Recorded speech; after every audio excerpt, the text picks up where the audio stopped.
Brooke Anderson believed she knew her husband until the day a torrential downpour forced her into the wrong establishment at the absolute worst moment. The deluge hit New York City with a savage and unannounced fury, instantly transforming the late March afternoon into a dense, impenetrable curtain of gray. Brooke Anderson, a woman whose professional life was defined by precision and control, gripped the wheel of her sleek BMW X3 with a tension that mirrored the storm's intensity. Her eyes, usually sharp and appraising, were strained, fixed on the street that was rapidly dissolving into a turbulent urban creek. At 34, Brooke had meticulously carved out a successful career as a high-profile architect, her signature modern residential designs gracing the most exclusive zip codes in the tri-state area. Her calendar was a fortress of back-to-back meetings, rarely yielding a moment of unplanned time. This Tuesday was supposed to be just another demanding day, a predictable and structured march toward professional goals. Or so she had confidently presumed before the foundation of her world began its catastrophic collapse. The rain hammered with such relentless force that the wipers, even at their highest, most frantic setting, were hopelessly overwhelmed. Brooke felt the drumming on the car's panoramic sunroof as a physical assault, a furious, percussive beat that seemed to vibrate through her bones. Visibility had plummeted to mere feet. She had just endured a grueling 3-hour session with a notoriously demanding client in a historic Upper West Side brownstone, and her singular, desperate desire was to reach her sanctuary at home, sink into a scalding shower, and purge the memory of the endless, minute revisions to a multi-million-dollar mansion project that seemed cursed to eternal incompletion. But the storm, it seemed, was an agent of fate with a dramatically different script in mind. As the road ahead became a blinding, featureless sheet of water, Brooke, relying on years of navigating the city's complex grid, made a split-second decision. She executed a sharp right turn, pulling off the main avenue onto a quieter, tree-lined side street near the bustling intersection of 5th Avenue and 57th Street. This area was intimately familiar. It was the epicenter of her professional domain. Her gaze fell upon a structure she had long admired, a beautifully preserved turn-of-the-century brownstone, its facade recently restored. It now housed a cutting-edge contemporary art gallery on the street level and a discreet, sophisticated lounge on the floor above. The place was known as the Lumina Gallery and Lounge, and Brooke had attended several exclusive, high-society openings there over the years. Acting purely on instinct and the need for immediate shelter, she pulled into the nearest available parking spot. Holding her expensive Italian leather handbag over her head in a futile gesture of protection, she sprinted toward the entrance. Her mid-height designer heels clicked a frantic rhythm against the slick blue stone pavers of the sidewalk as she climbed the 3 short steps to the heavy glass door. The moment she pushed it open and stepped inside, a profound sense of relief washed over her, accompanied by a rush of warm, dry air. The atmosphere was rich and complex, a sophisticated blend of aromas, the deep, comforting scent of freshly brewed, high-quality espresso, the subtle, aged fragrance of waxed wood, and a faint, exotic trace of sandalwood incense. The walls were a canvas for bold, abstract modern art, and the meticulously controlled, low-level lighting cast an intimate, golden glow. Roughly 15 patrons were scattered throughout the space, some settled deep into plush, dark velvet armchairs, others standing near the large windows, silently watching the chaos of the storm outside. Brooke removed her soaked trench coat, the heavy fabric dripping onto the polished floor, and hung it on a discreet coat rack near the entrance. Her meticulously styled brown hair was now damp and disheveled, and she ran her fingers through it in a vain attempt to restore some order. It was as she turned, intending to approach the sleek marble bar to order a restorative hot drink, perhaps a strong Earl Grey tea or a dark, full-bodied hot chocolate, that the solid ground beneath her feet seemed to dissolve into an abyss. In the most private, dimly lit corner of the lounge, positioned near a wide picture window that overlooked a small, rain-lashed internal courtyard, Brooke's eyes registered a sight that her highly logical, architect's brain refused to process for 2 long, agonizing seconds. Seated in a deep, worn brown leather armchair was her husband of 7 years, David Carter. But the shocking truth was that he was unequivocally not alone. A woman, whose wavy blonde hair was spilling over David's shoulder, was undeniably sitting on his lap. This was not casual proximity, not a friendly lean-in. She was literally perched on his thighs, her body angled toward his, her arms intimately linked around his neck in a possessive embrace that screamed of a deep, shared history and left absolutely no room for any innocent interpretation. David's left hand was splayed open and proprietary against the small of the woman's back, his fingers pressing into the delicate silk of her blouse, while his right hand loosely held a half-full glass of expensive Cabernet Sauvignon, a prop that seemed entirely forgotten in the intensity of the moment. The entire world outside the lounge, the raging storm, the city of New York, all ceased to exist. Time for Brooke had been violently arrested. A cold, sickening wave of nausea rolled through Brooke's stomach. Her legs began to tremble uncontrollably, a physical manifestation of the seismic shock. But she remained rooted to the spot, a statue of disbelief, utterly incapable of tearing her gaze away from the scene of her own destruction. There was no possible mistake, no trick of light or shadow that could explain this away. This was not a woman sitting near him. This was not a platonic, innocent hug. This was the unmistakable, primitive body language of two people who had not just crossed every boundary but had built a secret new world on the ruins of her marriage. It was at that precise, devastating moment that David lifted his eyes from the woman's face. The resulting eye contact, spanning the length of the sophisticated lounge, was a brutal, high-voltage electrical shock. Brooke watched with a terrifying, crystalline clarity the exact instant the color drained from her husband's face, leaving it a sickly, ashen gray. His eyes, usually reserved and calculating, widened in sheer, unadulterated terror. His mouth fell slightly open, but the sound, which should have been a denial or a gasp, was strangled in his throat.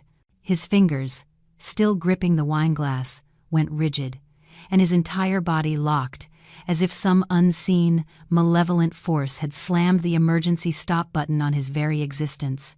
The blonde woman, absorbed in her own moment, immediately sensed the profound shift in David's demeanor. She turned her head, her expression one of mild irritation, to follow the trajectory of his paralyzed gaze. "David," she murmured, her voice a low, husky sound that was nonetheless perfectly audible in the heavy, sudden silence of the lounge. She tried again, a hint of impatience creeping into her tone. "David, what is it? What are you staring at?" Silence, thick and suffocating, was the only reply. The woman gave his shoulder a small, frustrated shake, trying to pull his attention back to her. "Are you okay? Talk to me." When he remained utterly frozen, his eyes locked on the figure near the entrance, the woman finally, reluctantly followed his gaze to its source. And it was in that second that Brooke felt the second, far more crippling blow, a shock that eclipsed the initial discovery. The woman was Chloe Fisher. Brooke instinctively recoiled, stumbling 2 steps backward. Her spine hit the cold, unyielding surface of the wall, and she had to press a hand against the plaster to keep from collapsing entirely. Chloe, the fiancé of Ryan. Ryan Stone, the man who had been her steadfast, unshakable best friend since their grueling days in architecture school at Columbia University. The man who had been her rock through every professional crisis, every personal triumph, every significant milestone of her adult life. Chloe recognized her simultaneously. Her face, which moments before had been flushed with illicit pleasure, instantly contorted into a grotesque mask of pure, unadulterated panic. She launched herself off David's lap as if the leather had suddenly burst into flames, the movement so violent and abrupt that she nearly sent the wineglass tumbling from his rigid grasp. The glass teetered precariously, managing to slosh a few crimson drops onto the expensive beige rug before David, with a final, desperate twitch, managed to stabilize it. Brooke did not wait. She did not release the scream that was clawing at her throat. She did not advance across the room to confront them. She did not demand the answers that were already glaringly obvious. Instead, she executed a flawless, ice-cold retreat. She spun on her heel and pushed the heavy glass door open with a force that rattled its frame. The rain was still falling with biblical intensity, but she was beyond caring. She descended the stone steps, fumbled with the key fob to unlock the car door with hands that were shaking violently, climbed into the driver's seat, and slammed the door shut. Her hands were so unsteady that fastening the seatbelt became a complex, multi-attempt task. Her heart was a frantic, trapped bird, beating so fast and hard it felt ready to fracture her ribs. Yet, Brooke did not cry. Not a single tear escaped. She forced the car into drive, the tires spinning momentarily on the waterlogged asphalt, and began to drive, the concept of a destination completely meaningless. Her only imperative was distance. She needed to be anywhere but there. She needed a vast, empty space to breathe, to think, to begin the impossible task of processing the catastrophic image now seared into her mind. As she navigated the chaotic, flooded streets of Manhattan, the rain a furious, rhythmic assault on the windshield, Brooke felt a deep internal fracture, not merely the shattering of her marriage, but the destruction of a fundamental, unquestioning trust in her own judgment and reality, a trust she hadn't even realized was so vital until it was brutally ripped away. A husband's infidelity would have been a devastating blow, but a husband's infidelity with the fiancé of her oldest, dearest friend, that was a calculated, double-edged cruelty of a magnitude her rational mind was utterly incapable of comprehending. And as Brooke drove aimlessly through the stormy city, a cold, quiet certainty began to coalesce in the deepest, most resilient part of her consciousness. This was not the end of the story. This was merely the explosive, agonizing beginning of something much bigger, much more painful, and infinitely more complex than she could ever have predicted. Brooke drove on a purely mechanical level, her conscious mind a frantic, repeating loop of the scene in the lounge. The familiar landmarks of Manhattan, the towering skyscrapers, the neon signs, the blurred lights of passing cars were reduced to a wet, meaningless smudge outside her windows. Traffic lights cycled from red to green, and she obeyed them through muscle memory alone, the colors registering without meaning. She finally came to a stop, realizing she had parked across from Central Park, a vast, green sanctuary in the city where she and David had often walked on quiet weekend mornings. The park was deserted, its ancient trees thrashing violently against the wind and rain. Brooke cut the engine and sat in the silence, watching the rivulets of water trace random, complex patterns on the glass. It was then that the phone, resting in the cup holder, began its insistent, shrill clamor. The jarring sound of the ringtone made her flinch violently. She glanced at the illuminated screen. David. She let it ring, the sound a harsh intrusion into her fragile silence. It rang until it was swallowed by the voicemail system. Seconds later, it began again. David. Relentlessly. Brooke reached over and pressed the side button, silencing the device, and placed it back in the console, her gaze returning to the storm. The phone vibrated 5 more times in the next few minutes. Brooke ignored it. She could not, would not, listen to his voice. She refused to hear the predictable, rushed excuses, the transparently improvised explanations, the desperate, hastily constructed lies born of pure panic. She knew the script by heart. She had absorbed it from countless movies, heard the cautionary tales from friends, read the cynical accounts online. She knew precisely the hollow phrases he would employ. "It's not what you think. I can explain everything." It was a terrible, isolated mistake. But Brooke was not naive, and crucially, she had witnessed the truth with her own eyes. There was no ambiguity, no room for a plausible alternate narrative. A woman sitting intimately on a man's lap, arms entwined, bodies pressed together. That tableau possessed only one undeniable meaning. The phone fell silent for a brief, deceptive period, and Brooke almost allowed herself to believe he had given up. Then the vibration began again, a rapid, insistent buzzing. This time it wasn't calls, it was a torrent of text messages. One after another, the phone pulsed with successive notifications. Brooke finally retrieved the device, unlocked the screen, and looked. 23 unread messages, all from David. She didn't open a single one. She simply stared at the rapidly accumulating list of notifications, watching the desperate, truncated pleas scroll across the preview screen. "Please pick up. I need to talk to you now. It's not what it looks like. I swear. Just give me a chance to explain, please." Brooke locked the screen again and rested her forehead against the cold, hard plastic of the steering wheel, closing her eyes against the crushing reality. The rain had softened, turning into that fine, persistent New York drizzle that seems to possess an endless, melancholic duration. The monotonous, repetitive sound of the drops on the car roof created a hypnotic rhythm, a strange, desolate comfort in its predictability. How much time passed? 5 minutes, 30, an hour? Brooke had no concept of time. She only knew that when she finally lifted her head, her neck stiff, and turned the key in the ignition, a decision had solidified in the cold, clear center of her mind. She was not going home. Not yet. She could not cross the threshold of that apartment, sit on that sofa, or lie in that bed. Not tonight. Not while the raw, brutal reality of the betrayal was still so fresh and cutting. Brooke picked up her phone, ignored the frantic messages from David, and opened a hotel booking app. Her fingers moved across the screen with a new, icy determination, searching for nearby high-end options. She secured a reservation at the Mercer Hotel, a famously chic and discreet establishment in Soho. She booked a room for 1 night. No, she reconsidered, her resolve hardening, for 3 nights. She confirmed the booking and pulled the car back into the flow of traffic. The drive to the hotel took a swift 15 minutes. When Brooke walked into the grand, quiet lobby, her expensive Italian handbag still damp and her hair clinging slightly to her neck, no one on the staff dared to ask a single question.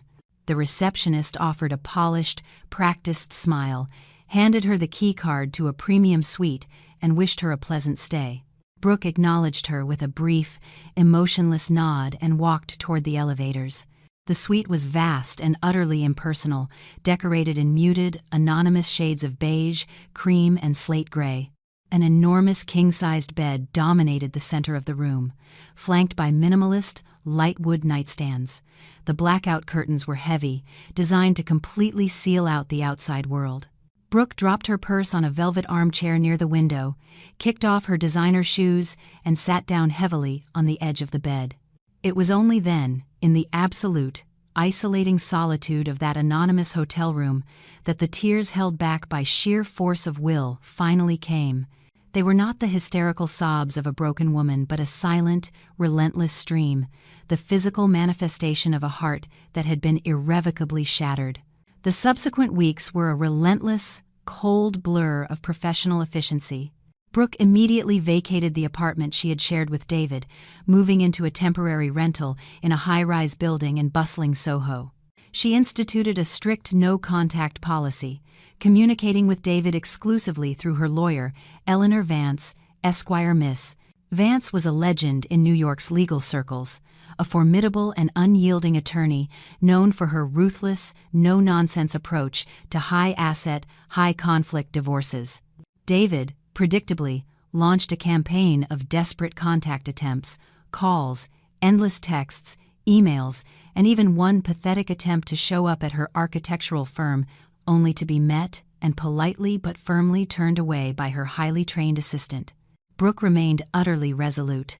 She had witnessed the truth, and she refused to allow him to muddy the issue with more lies or manipulative apologies. The most agonizing conversation, however, was with Ryan.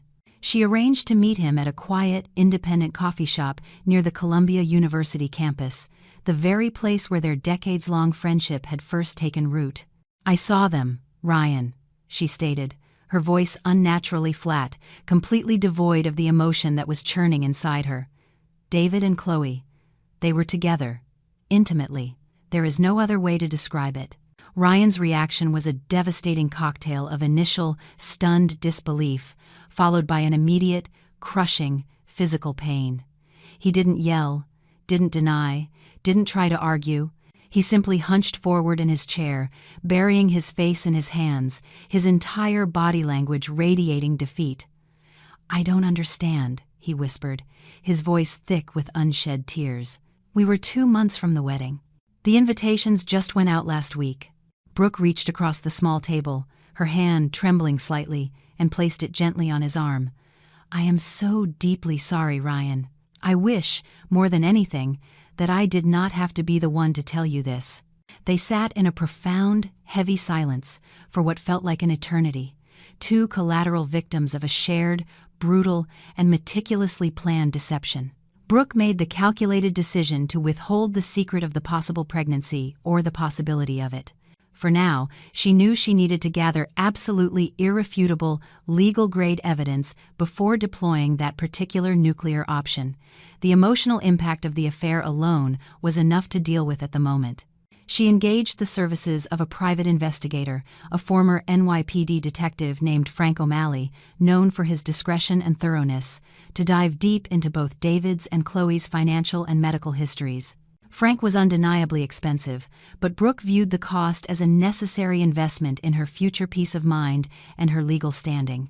She needed to know the full, unvarnished extent of the betrayal. The investigator's report arrived 3 weeks later, a thick manila folder filled with bank statements, credit card receipts, and medical records. Brooke sat in Miss Vance's sleek, minimalist office, her heart beating a slow, cold, steady rhythm as she flipped through the pages. The affair, the report confirmed, had been ongoing for well over a year. Their secret meeting spot was a luxury short-term rental apartment David had leased in the trendy meatpacking district, the payments cleverly disguised in his corporate expense reports as client entertainment and consulting fees. The receipts meticulously detailed extravagant dinners at high-end restaurants, weekend getaways to the Hamptons, and, most damningly, a series of large, unexplained purchases. "Look at this, Brooke," Miss Vance instructed, her perfectly manicured finger tapping on a line item on a credit card statement. "Cartier, September 28th, $15,000. Brooke glanced down at the simple, classic pearl stud earrings she was wearing, a gift from her mother. "I have never received any jewelry from Cartier." "So," Eleanor prompted, "who was it for?" "Exactly. It was this purchase." Miss Vance flipped the page with a sharp, decisive flick. "And this, the Huntington Reproductive Center. Multiple large payments drawn from your joint account, all itemized for prenatal care, for a pregnancy that, according to your own medical history, was demonstrably not yours." Brooke gently closed the file. The sheer volume of evidence was overwhelming, a tidal wave of proof. Now, all that was left was to select the perfect, most devastating moment to release it. The opportunity presented itself a month later at David's 35th birthday celebration. His parents, blissfully unaware of the impending divorce proceedings, had insisted on hosting a massive, opulent party at the Plaza Hotel, one of New York's most prestigious venues. Brooke had received an invitation, and she decided with a chilling calm that she would attend. She arrived elegantly late, a striking figure in a floor-length, tailored black gown, her composure utterly unshakable. The party was in full, noisy swing, with approximately 70 guests, a mix of David's most important colleagues, high-value clients, and close friends. David saw her the instant she entered the ballroom, and his face instantly paled to the color of white porcelain. He started to move toward her, a desperate, pleading look in his eyes, but Brooke was already striding purposefully toward the small, elevated stage where a microphone and a large projection screen had been set up for the planned toasts. She lifted the microphone from its stand, tapped it lightly, and the resulting sharp, amplified sound instantly cut through the din of the crowd, silencing the entire ballroom. "Good evening, everyone," Brooke began, her voice clear, steady, and carrying perfectly across the room. "I'm Brooke Anderson, and I am David's wife, or perhaps more accurately, his soon-to-be ex-wife." A collective, audible gasp of shock rippled through the 70 guests. David froze mid-stride, stranded in the center of the polished floor. "I have been asked to offer a toast to David on the occasion of his 35th birthday," Brooke continued, a faint, almost imperceptible, sad smile touching her lips. "And I will honor that request. I want to toast to the truth, because the truth, as the old saying goes, will eventually set us free." She walked to the projector, connected her laptop with practiced ease, and a meticulously organized spreadsheet immediately filled the massive screen. It was a detailed, color-coded breakdown of David's unauthorized, illicit spending. Here, for your viewing pleasure, is a comprehensive list of expenses David has incurred over the last year. she explained, picking up a laser pointer and directing the red dot at the screen. Expenses that were not allocated to our shared life, but rather to his secret, parallel one. She highlighted the jewelry purchase with a click. Cartier, September 28th, $15,000. She touched the simple pearl earrings she wore. I can confirm I received no jewelry from Cartier. So the question remains, who was this significant purchase for? David was now a ghostly shade of white. He tried to force his way toward the stage, but the crowd of guests, now completely captivated and focused on the screen, unconsciously formed an impenetrable human barrier, blocking his path. Next, we have the Huntington Reproductive Center, Brooke continued, her voice maintaining its chilling, professional steadiness. Multiple substantial payments drawn from our joint account. All for prenatal care? For a pregnancy that, I assure you, was not mine. Audible gasps erupted through the room. Heads swiveled, searching frantically for David, then for Brooke, trying desperately to piece together the unfolding drama. And then, Brooke pressed play on a different, smaller file. The audio recording began.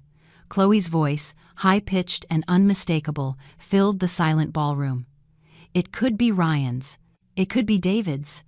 I honestly don't know. I did the math, and I was with both of them during that critical time. The silence that followed the recording was absolute, a vacuum of sound. 70 people stood frozen in a state of complete, shared shock. Brooke finally lifted her gaze from the screen and scanned the room, her eyes locking on Ryan's face. He was deathly pale, his eyes wide and fixed on the screen, his mouth slightly open in a silent scream. Beside him, Chloe, who had somehow managed to sneak into the party, had her hands covering her face in a futile attempt to disappear. And finally, Brooke announced, her voice cracking only slightly, a momentary tremor of the immense pain she was containing. For those few of you still clinging to the hope that this might be some sort of unfortunate misunderstanding. She pressed play on the final, most devastating file. The video clip was brief, lasting only a few seconds. Brooke had no desire to inflict unnecessary trauma on the guests, or, more importantly, on herself, but it was more than enough to clearly identify the recognizable, high-end hotel room. Enough to see two figures, David and Chloe, locked in an unequivocally compromising position. Brooke paused the video and, with one final, decisive motion, shut off the projector. The room remained in a state of profound, absolute silence. It was the kind of quiet that descends when dozens of people are simultaneously processing a single, devastating, emotional bombshell. Brooke calmly placed the microphone back in its stand, descended the short steps from the stage, and began to walk with slow, deliberate dignity toward the main exit. As she passed Ryan, she paused for the briefest moment, placed her hand gently on his rigid arm, and whispered, her voice thick with genuine regret, "I am so truly sorry, Ryan. You deserve to know the truth." Ryan offered no response. He simply stared, unblinking, at Chloe, his expression a terrifying mask of absolute unadulterated betrayal that Brooke had never before witnessed. Brooke continued her walk. She passed David, who remained paralyzed, a statue of shame in the center of the ballroom, every eye fixed on him, no one possessing the courage or the words to intervene. She passed her own mother, who was crying silently into a handkerchief. She passed David's parents, who looked as though they had aged a decade in the span of 10 minutes. Then she was out the massive, ornate main doors of the plaza, stepping into the cool, cleansing night air of Manhattan. Her car was waiting exactly where she had parked it. Brooke slid into the driver's seat, started the engine, and drove away. She did not look once in the rearview mirror. Whatever chaos, recrimination, or consequence was now erupting inside that ballroom, it was no longer her burden to bear. She had delivered the truth, and the truth, as it always does, had unleashed its own devastating and undeniable power. In the days that immediately followed, the fallout from Brooke's public revelation unfolded with terrifying speed and finality, exactly as she had coolly predicted, swift, brutal, and utterly irreversible. Ryan called Brooke early Sunday morning, his voice rough and raw, the sound of a man who had not slept and likely could not. "I need to talk to you," he stated, skipping any pretense of a greeting. "I know," Brooke replied, her own voice calm and steady. "Where would you like to meet?" They agreed on a secluded, quiet cafe on the edge of Central Park, a place far from the prying eyes of the city's social scene. When Brooke arrived, Ryan was already there, occupying a corner table, a half-empty cold cup of coffee sitting before him. He looked utterly ravaged. Deep purple circles underscored his eyes. His hair was unkempt, and his clothes looked as though they had been thrown on without thought. Brooke slid into the seat across from him, maintaining a respectful silence. "It's over," Ryan finally said, the words heavy and final. "Last night, I gave the ring back, canceled the venue, sent a mass text to every single guest informing them the wedding is off. I'm so deeply sorry, Ryan." "Don't be," he countered, lifting his head to meet her gaze for the first time. "You did the right thing. If you hadn't done what you did yesterday, I would have married her. I would have committed to spending the rest of my life believing a lie." "Even so," Brooke insisted gently, "I know this pain is immense." Ryan let out a short, bitter, humorless laugh. "Immense? Brooke, I invested 10 years of my life with that woman, 10 years believing I knew the person sleeping next to me, and I found out last night, in front of 70 people, that I knew absolutely nothing. That the woman I was about to make my wife was not only cheating on me with my best friend's husband, but that she might be carrying his child." Brooke allowed the profound silence to settle and linger between them. "Are you going to ask for a paternity test?" she asked, her tone even. "No," Ryan replied, shaking his head decisively. "That is not my problem to solve. If the child does turn out to be mine, Chloe can contact me when she has irrefutable proof. Until that moment, I want zero involvement with her or her life." He finally reached for the coffee cup and took a large swallow, wincing. It was ice cold. "And you?" he asked, turning the question back to her. "How are you really holding up?" Brooke paused, considering her answer with an engineer's precision. "Strangely, I feel a profound sense of peace. I think it's because I had weeks to process the truth, to prepare. I had the knowledge. You were hit with the entire brutal reality all at once. Is that why you waited until the party? To make sure you had all the proof before you told me?" "Yes," she confirmed. "I couldn't come to you with mere suspicion. You would have naturally been defensive, and Chloe would have easily fabricated a counter-narrative. I needed proof that was both legally and emotionally irrefutable." Ryan nodded slowly, accepting her logic. "And David? What's the fallout for him?" "Divorce," Brooke stated plainly. "The paperwork is already being finalized. And as for the professional consequences," Brooke paused, a flicker of cold satisfaction in her eyes, "I don't have to lift another finger. That party's guest list included his CEO, his most important clients, and his direct colleagues. His reputation in this city is already irrevocably destroyed." And it was. Brooke learned through the efficient, whispering network of mutual friends that David had been placed on indefinite administrative leave from his high-profile tech startup.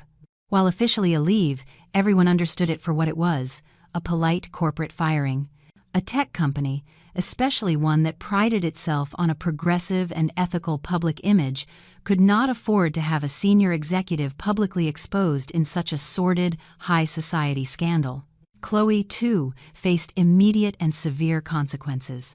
Her boutique jewelry shop, which relied almost entirely on the delicate ecosystem of social networking and word-of-mouth referrals among New York's elite, saw its sales plummet into an abyss. Clients canceled custom orders. Major commissions were abruptly pulled. In less than 2 weeks, Chloe was forced to shutter the store, placing a terse, simple notice on the locked glass door, temporarily closed due to unforeseen personal circumstances. Brooke felt no surge of triumphant satisfaction at this news. Her actions had never been motivated by revenge, but she felt no pity either. Actions carry consequences, and adults, she thought with a final coldness, must live with the choices they make. The divorce proceedings, considering the explosive circumstances, were surprisingly swift and uncontested. David offered no resistance. He made no attempt to fight over the division of assets. He signed every document, Eleanor Vance, Esquire, placed before him with the silent, defeated resignation of a man who knew he had absolutely no legal or moral ground to stand on. Brooke retained ownership of the luxurious co-op apartment. She was financially capable of maintaining it on her own, and she refused to allow David to hold even a fraction of ownership over the space he had so completely defiled. David was left with a small portion of their savings, his car, and the full responsibility for the mountain of credit card debt he had accrued over the course of his affair. Regarding the potential paternity, a clear agreement was reached.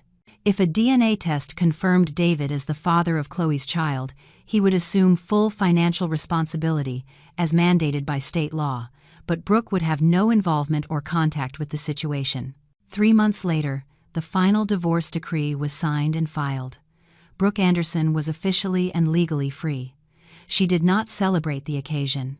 She simply signed the final papers on a quiet Thursday afternoon at Miss Vance's office and then returned immediately to her firm, treating the monumental event as nothing more than a completed administrative task. Because in the cold, hard light of her new reality, that is precisely what it was. Brooke's life began its slow, deliberate return to a new normal. It was not the normal of her past that reality was irrevocably shattered, but a carefully constructed new rhythm that was in many profound ways far healthier and more authentic. She threw herself into her work with a renewed, almost ferocious intensity.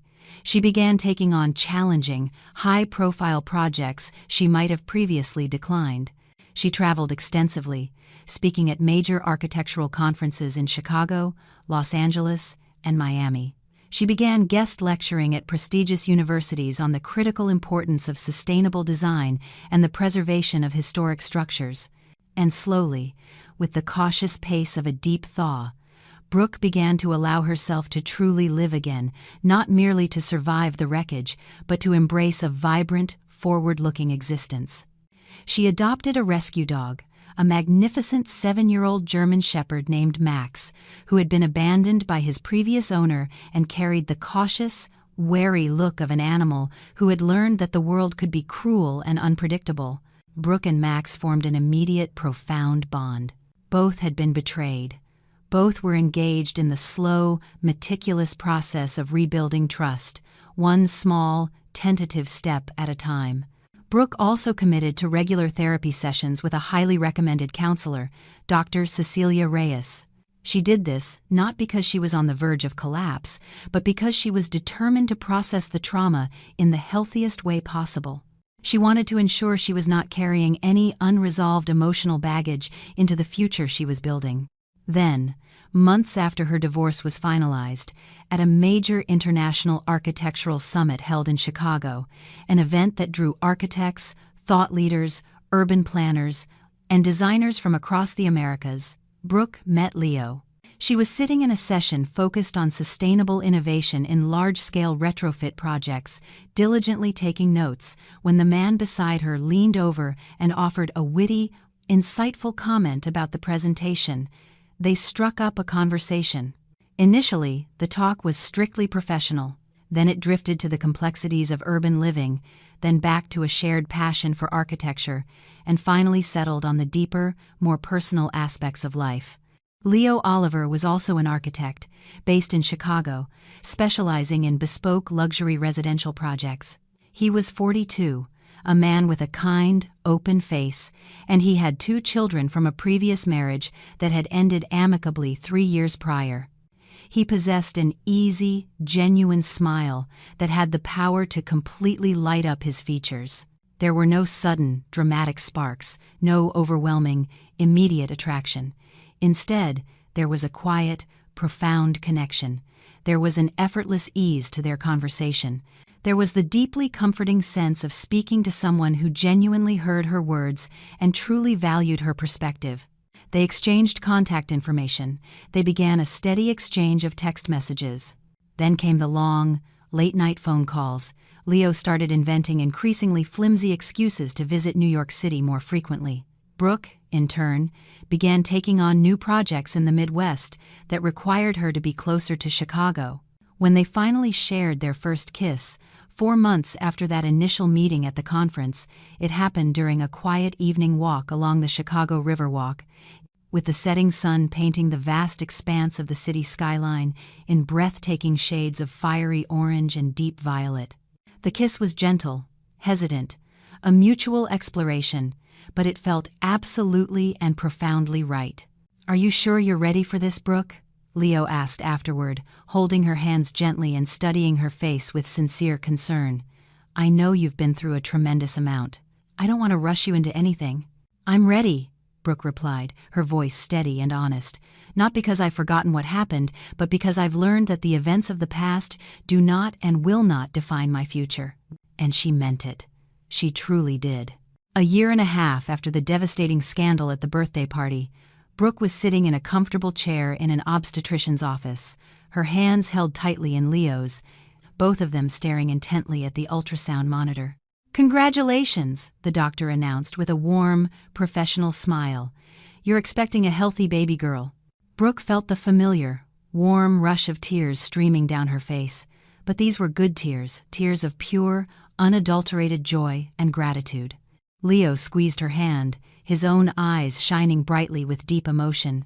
They had been married 6 months earlier in a small, deeply intimate ceremony held at the beautiful Brooklyn Botanic Garden, attended only by their closest family and a few select friends. Ryan was there, standing proudly as Brooke's man of honor. He had eventually recovered from Chloe's betrayal. He was now dating someone new, a gentle, centered yoga instructor he had met through mutual friends, a woman whose kind, honest spirit was precisely the balm his wounded heart needed. Leo had relocated permanently to New York after the wedding, establishing a successful branch of his architectural firm in the city. Together, they bought a home, not another sterile apartment, but a real, spacious house with a large, established garden located in the desirable suburb of Greenwich, Connecticut. Ironically, it was only a few towns over from where Brooke had once lived with David, but this house was fundamentally different. It was theirs. It was a home built not on pretense, but on the solid foundation of truth, mutual respect, and unwavering commitment. As Brooke entered her 3rd trimester, she finally received the final, definitive update on Chloe and the baby.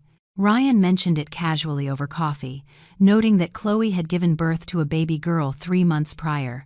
The paternity test had confirmed, without a doubt, that David was the father. He was paying the mandated child support but had chosen to waive any custody or regular visitation rights, a decision Ryan had heard was entirely David's. Chloe, Ryan added, had moved away, relocating to Hudson, New York, a smaller, quieter town far from the social memory of the New York scandal. There, she had opened a new, small artisan shop, attempting to rebuild her life far from the wreckage she had created. Brooke absorbed this information with a complex mixture of emotions. A small part of her felt a distant pang of sadness, not for Chloe or David, but for the innocent child born into such a chaotic situation.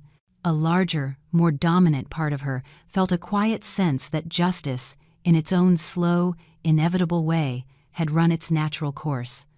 People had faced the consequences of their actions. Life, for everyone involved, had moved on. "Have you ever considered reaching out to him?" Leo asked her one night, as they were lying in bed, his hand resting protectively on Brooke's large, rounded belly. To David, "Now that you're both about to be parents." Brooke considered the question for a long moment. "No," she finally stated, "and I won't. What happens in his life is no longer my concern, Leo. He made his choices, I made mine. And now our paths are permanently and completely separate." Leo leaned over and kissed her forehead tenderly. "You are a much better, more graceful person than I would be in this situation." "I'm not better," Brooke corrected him softly. "I've simply learned that holding on to resentment is like drinking poison and foolishly expecting the other person to die from it. David doesn't deserve any more space in my mind or my heart." When Brooke and Leo's daughter finally arrived on a clear, crisp November morning, with the bright sun streaming through the windows of the maternity ward at Mount Sinai Hospital, Brooke held the tiny, perfect infant in her arms and was overcome by a feeling she had not anticipated: gratitude. Not gratitude for the betrayal, never that, but a profound gratitude for the difficult, painful path the betrayal had ultimately forced her to take. Because if David had not cheated, if Brooke had not discovered the truth, if she had not found the courage to end the marriage and meticulously rebuild her life, she would never have met Leo. She would never be holding this precious baby. She would never have found this beautiful, authentic life. Their daughter was named Grace. And as Brooke gazed down at the baby's tiny, perfect face, feeling Leo's strong presence beside her, and Max, her loyal German shepherd, lying faithfully at the foot of the hospital bed, she understood a fundamental, life-altering truth. True happiness does not come from never being hurt. It comes from possessing the inner strength to rise again when you are. It comes from the unwavering refusal to allow someone else's weakness or betrayal to define your own worth. It comes from choosing the difficult truth over comfortable denial, even when that truth is brutal. And most importantly, it comes from having the quiet patience and deep faith that after the most violent storm, the sun will always, eventually, shine again. Brooke kissed Grace's forehead with infinite tenderness. "Welcome to the world, little one," she whispered, her voice thick with emotion. "And welcome to the life I built for us, an honest life, a real life." And in that singular, perfect moment, surrounded by her new and true family, with the future stretching out before her like a clean, blank page waiting to be filled, Brooke finally, completely let go of the past.